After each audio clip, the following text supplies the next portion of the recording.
Alrighty, and we are live. Give me a moment to make sure that is in fact the case. Let's check YouTube real quick. Yep, we are live. And Rumble? Da, da, da, da, da. Give me a second. Yep, we are live on Rumble. Excellent. Okay. Welcome, everyone, to another reading from Murray Rothbard's The Anatomy of the State. I'm Mikhail, the Stray Cat, and we will be reading a relatively brief section of the book. Section 5, What the State Fears. Ooh, this should be interesting. So without further ados and addendums, let's get into this. Section 5, What the State Fears. What the state fears above all, of course, is any fundamental threat to its own power and its own existence. The death of a state can come about in two major ways. A, through conquest by another state, or B, through revolutionary overthrow by its own subjects. In short, by war or revolution.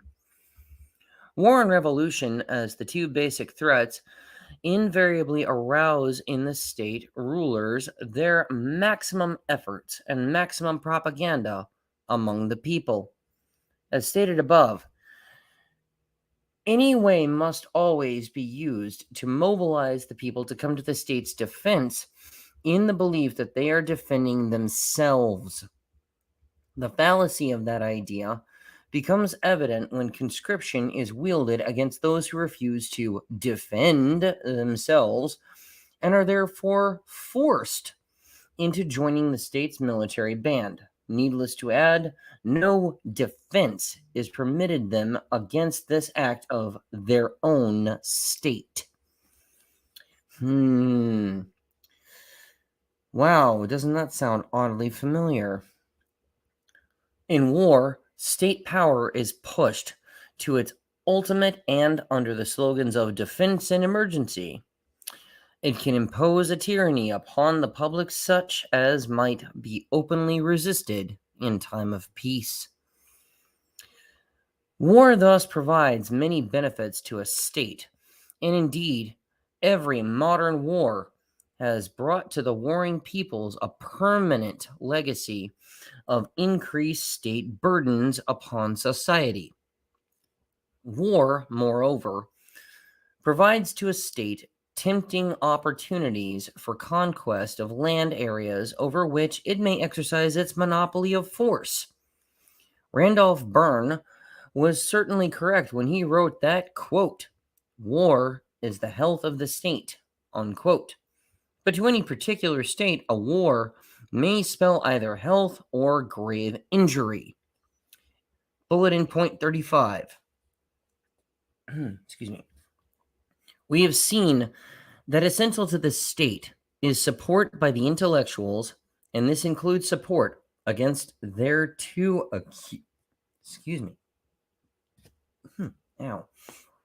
against their two acute threats. Thus, on the role of American intellectuals and America's entry into World War I, see Randolph Byrne, The War and the Intellectuals in The History of a Literary Radical and Other Papers, New York, S.A. Russell, 1956, pages 205 to 22. As Byrne states, a common device of intellectuals in winning support for state actions is to channel any discussion within the limits of basic state policy and to discourage any fundamental or total critique of this basic framework. End of bulletin point. We may test the hypothesis that the state is largely interested in protecting itself rather than its subjects by asking, which category of criminal does the state pursue and punish most intensely? Those against private citizens or those against itself? Very good question. The gravest crimes in the state's lexicon are almost invariably not invasions of private person or property, but dangers to its own contentment. For example, treason, desertion of a soldier to the enemy, failure to register for the draft, subversion and subversive conspiracy, assassination of rulers, and such economic crimes against the state as counterfeiting its money or evasion of its income tax. Can't have any tax evasion now, can we? No, can't have any of that.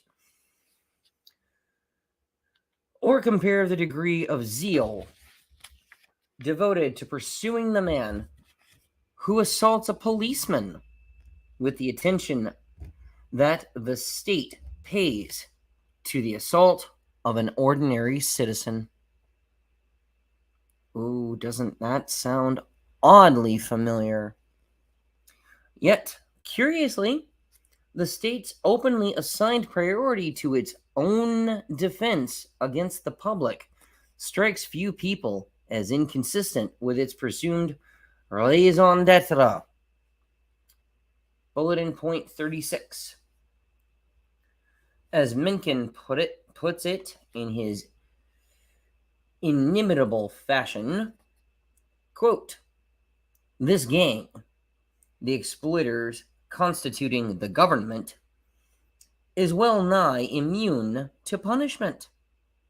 Its worst extortions, even when they are baldly for private profit, carry no certain penalties under laws. Since the first days of the Republic, less than a few dozen of its members have been impeached, and only a few obscure understrappers, interesting word, have ever been put into prison.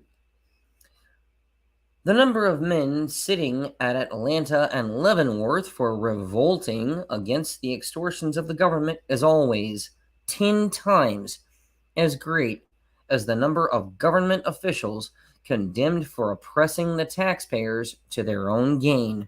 Unquote. Mencken, Op. Cit., pages 147 and 48.